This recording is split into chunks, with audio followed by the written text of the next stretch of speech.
Федеральный центр больше 10 лет отмалчивался в обсуждении проблем сельских школ. С 2017 года эти вопросы в основной повестке дня. Особенно, когда речь идет о возведении новых образовательных объектов. Треть всех строительных площадок в России сегодня находятся в сельской местности. У нас в республике на днях учрежден День сельской школы. Кстати, Коми – это единственный регион, где такой праздник учрежден. Главная цель его – не только отметить заслуги сельского педагога, но и обозначить проблемы сельских школ. А они сегодня есть. 2 из 5, а это 42% сельских школ, сегодня находятся в старых постройках.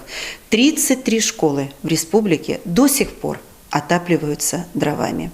Сегодня в Коми возводят новые школы в Усть-Куломском и Сысольском районах. В Сыктывдине строительную документацию готовят.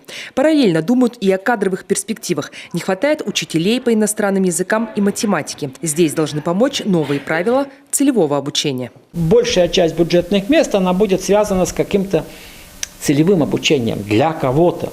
То есть после прохождения обучения в данном учебном заведении на данной специальности нужно будет поехать, работать не менее 3 лет к тому или иному заказчику. Но это бюджетно, то есть студент не платит за свое обучение. Студент не платит за обучение. Если студент не хочет себя связывать с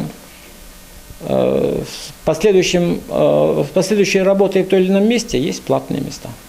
Говорили на встрече и о сохранении национальных языков. И здесь особая роль, по мнению Валерия Маркова, у общественников. Те, кстати, со своими задачами справляются. К примеру, запустили образовательную площадку для детей-билингвов. Помогают в организации фестивалей современной песни «Василей» и конкурсе красоты «Райда». Такие самобытные национальные проекты есть далеко не во всех регионах страны.